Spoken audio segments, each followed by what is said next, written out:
जय हिंद दोस्तों। Indian stock market army स्मा में आपका स्वागत है।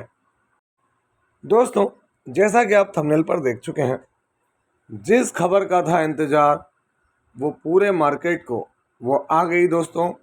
और मार्च के अंदर ज़बरदस्त वापसी करते हुए नज़र आए फॉरेन इंस्टीट्यूशनल इन्वेस्टर।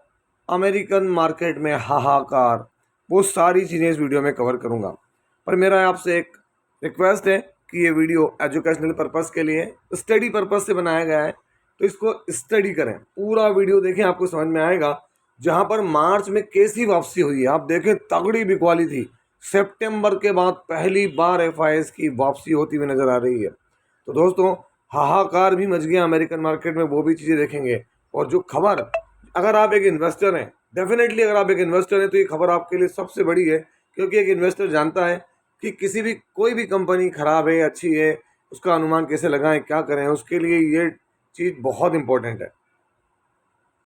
दोस्तों, यहाँ पर आप देखें, सबसे पहले फॉरेन इंस्टीट्यूशनल इन्वेस्टर का डेटा देखेंगे अगर आप, तो आपको एफआईएस का डेटा में क्या देखने को मिल रहा है। मार्च 28 में अगर आप यहाँ गौर करें तो आपको एक चीज़ नज़र आएगी। क्या दोस्तों, मार्च 28 को यहाँ पर फॉरेन इंस्टीट्यूशनल इन्वेस्टर्स ने 4,300 करोड़ का बेचा, तो सामने डोमेस्टिक इंस्टीट्यूशनल इन्वेस्टर्स 7,500 करोड़ रुपए की खरीदारी की है। और आपको ध्यान होगा, मैं 27 तारीख में आपको डेटा नहीं दिखा पाया था क्योंकि लेट आया था वो, तो वो डेटा भी दिखाते हुए मैं आपको आगे की तरफ ले जाऊंगा। ये 27 तारीख का डेटा आप देखें, यहाँ पर आपको क्या देखने को मिल रहा है। यहाँ एफआईडीआई धूम मचा रहे हैं। फॉरेन इन्वेस्टर्स ने 27 तारीख में, जहाँ पे क्या था, मंथली क्लोजिंग थी दोस्तों, वहाँ पर गुरुवार को 11,000 करोड़ से भी ज़्यादा, 11,111 करोड़ का सगुन वाली खरीदारी। और डोमेस्टिक इन्वेस्टर्स ने भी उस दिन 2,517 करोड़ की खरीदारी की। अब आप बोलेंगे सर ये तो दिन के आंकड़े हैं। हाँ, दिन के आंकड़े। मैं आपको यहाँ पर कहाँ लिए चलता हूँ, तो दोस्तों यहाँ पर आपको बड़े फिगर की तरफ लिए चलता हूँ, जहाँ पे आपको समझ में आएगा क्या है। मंथली फ्रेम पे मैं आपको दिखाता हूँ।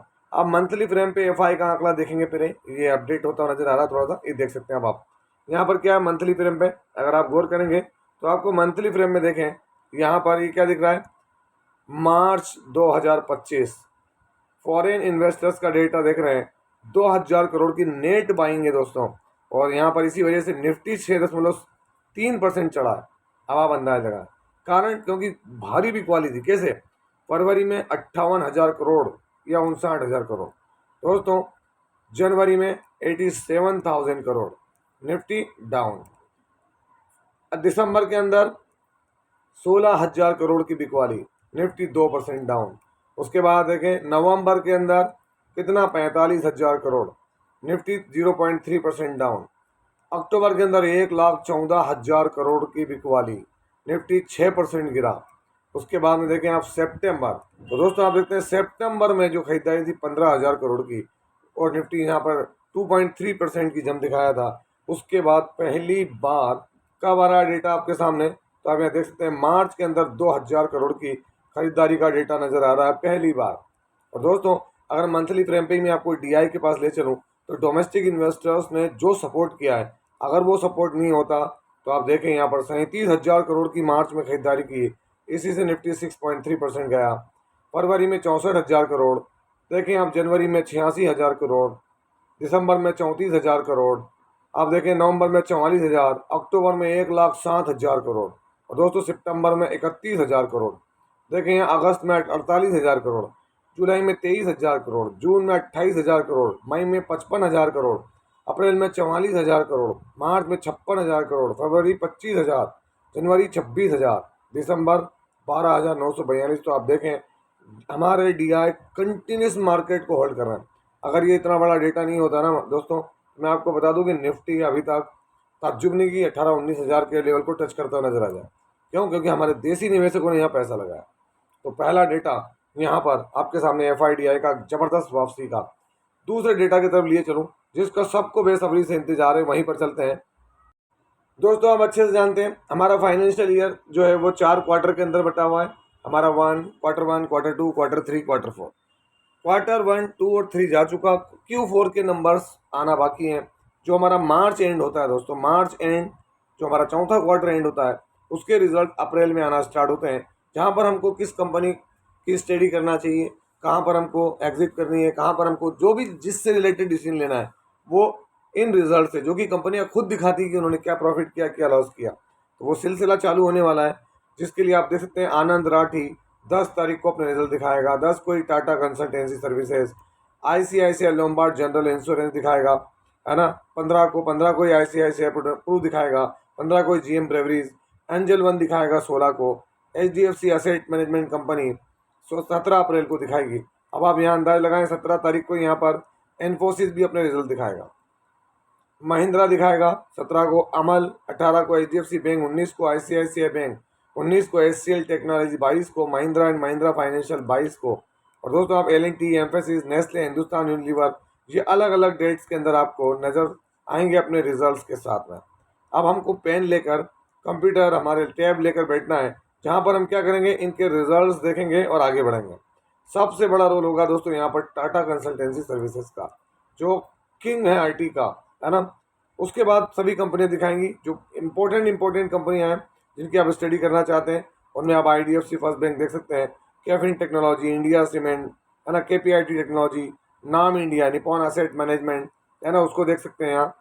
अल्ट्राटेक सीमेंट 28 तारीख, 29 के अंदर 2 तारीख 2 रिजल्ट, UTI और AI, उज्जीवन स्मॉल 30 को, है ना, LK बालकृष्ण, लेटेंट व्यू प्रमुख रूप से ध्यान रखने वाली बात है, डीलिंग इंडिया 3, है ना।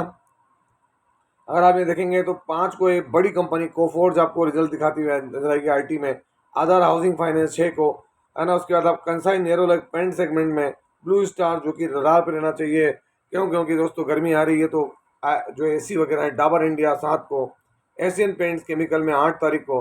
और अगर आप देखेंगे तो 9 तारीख में यहाँ पर आपको कौन दिखाएगा, तो नवीन फ्लोरिन आपको 8 में, Asian paints, doctor Reddy laboratories वो नज़र आएगा। उसके बाद अगर आप देखेंगे तो यहाँ पर कैपिटल गुड्स के अंदर ABB देखने को मिलेगा, मैक्स फाइनेंशियल सर्विसेज 13 को, ट्रांसपोर्ट कॉरपोरेशन, श्री सीमेंट, है ना। अगर आप देखेंगे तो फिर भारत बिजली दिखेगा आपको, GIC हाउसिंग फाइनेंस दिखेगा, है ना। हिंडाल्को इंडस्ट्रीज देखने को मिलेगा, बड़ा प्लेयर है, JSW स्टील बड़ा प्लेयर है, जिलेट इंडिया है, मेड प्लस हेल्थ सर्विसेज 27 तारीख को। और उसके बाद देखेंगे आप यहाँ पर, है ना, प्रॉक्टर एंड गैम्बल बड़ा player, TTK Prestige, Bosch, Suven pharma, है ना, सोनल एडेसिव, ये सब क्या है, अलग अलग तारीख को अपने रिजल्ट लेकर आ रहे हैं यहाँ पर। और दोस्तों अभी तो ये शुरुआत है, जो अपडेट अर्ली आ गई, क्योंकि इसके लिए अब कई लोग बोलेंगे सर, जैसे लास्ट टाइम भी जब मैंने कवर किया था वीडियो, तो सर जब इतनी पहले बता के क्या मतलब है, तो जिस दिन आएगा उस दिन तो पता भी नहीं चलेगा, या तो मैं अगर वीडियो बनाऊंगा या रिजल्ट बनाऊंगा तो आपको पता भी नहीं होगा, क्योंकि वैसे ही यूट्यूब के ऊपर बहुत सारी तकलीफें चल रही है अभी, जो क्रिएटर्स को लेकर, नए रूल को लेकर, नई पॉलिसी गवर्नमेंट को लेकर। तो दोस्तों आप अगर नए हैं तो चैनल को सब्सक्राइब करके रख लें, ताकि अपडेट आप तक पहुंचे। क्योंकि रिजल्ट से ही पता चलता है कंपनी की फाइनेंशियल हेल्थ का, और ये बहुत बड़ी चीज़ है। और दोस्तों कल हम आप जब रात में सो रहे थे, डाउ जोन्स इंडस्ट्रियल देखें 715 पॉइंट गिरा, ऐसा क्या हो गया अमेरिकन मार्केट के अंदर। 5 डे में देखें, 1 मंथ में देखें, 6 मंथ में देखें, सब कह रहे थे सर अमेरिकन मार्केट भाग रहा है, हमारा मार्केट गिर रहा है। तो अमेरिकन मार्केट दे रहा है, पर आ गए हैं वो भी गिरावट के तौर पर। क्यों? क्योंकि दोस्तों कारण अलग अलग हो सकते हैं। यहाँ पर मैं आपको नीचे की तरफ ले जाकर दिखाऊं तो आप देख सकते हैं यहाँ पर क्या है, इन्फ्लेशन का hot inflation reading, weak consumer sentiments, है ना, lower as inflation and tariff fear version, है ना। यहाँ पर अगर हम बात करें इन्फ्लेशन का जो डेटा है वो बड़ा पसंद नहीं है मार्केट को, टैरिफ का फियर लगा हुआ है दोस्तों कंटिन्यू, कि यहाँ पर क्या होगा क्या नहीं होगा। इसके अलावा अगर आप देखेंगे अलग अलग इंडेक्स के डेटा, और उम्मीद ये कि भाई रेट कट में और डिले हो जाएगा ये डेटा की वजह से, है ना। इन्फ्लेशन से ट्रेड वॉर की जो तकलीफ है वो नज़र आ रही है यहाँ पर। तो उसके कारण दोस्तों अमेरिका के सभी मार्केट आप देख सकते हैं यहाँ पर कैसे गए। तो S&P 100 2%, नेस्डेक 2%, नेस्डेक कंपोजिट 0.3%, ये देख सकते हैं। एशियन मार्केट में अगर हम देखें निकाई तो वो भी 1.80%। तो ये सब चीज़ें मार्केट में रहती हैं, शॉर्ट टर्म में ये सब चलता है। अगर लॉन्ग टर्म में मैं आपको डाउ जोन्स दिखा दूँ 5 साल में, तो आप देखें डबल हो गया डाउ जोन्स खुद अमेरिकन मार्केट ही। तो मेरा ही कहना है स्टडी करें, चीज़ें आपकी स्टडी करने के लिए आ रही, रिजल्ट्स आप तक पहुंचेंगे। और बहुत बड़ी क्वांटिटी में मैं मेरे चैनल पर, जिस पर आप डेली आते हैं देखते हैं, बड़े स्तर पर रिजल्ट्स आपके लिए लेकर आने वाला हूँ। और दोस्तों उम्मीद करें कि इन चीज़ों से हम सीखेंगे, अगर नहीं सीखेंगे तो मार्केट बाहर एंट्री दिखाई देगा दोस्तों आखिरी में, क्योंकि बहुत लंबा पेशेंस चाहिए होता है मार्केट के अंदर। तो ये था वीडियो, आई होप सो कि आपको अच्छा लगा हो। यदि वीडियो अच्छा लगा हो तो इस वीडियो को लाइक करें, शेयर करें, और प्लीज़ चैनल को सब्सक्राइब करना ना भूलें दोस्तों। ये कोई बाइंग और सेलिंग की रिकमेंडेशन नहीं है, इसलिए किसी भी स्टॉक को बाय और सेल करने से पहले अपने फाइनेंशियल एडवाइजर से जरूर संपर्क करें। आपसे मिलता है इसी तरह के कोई बेहतरीन वीडियो के साथ, तब तक के एंजॉय योर प्रॉफिट। जय हिंद, जय भारत।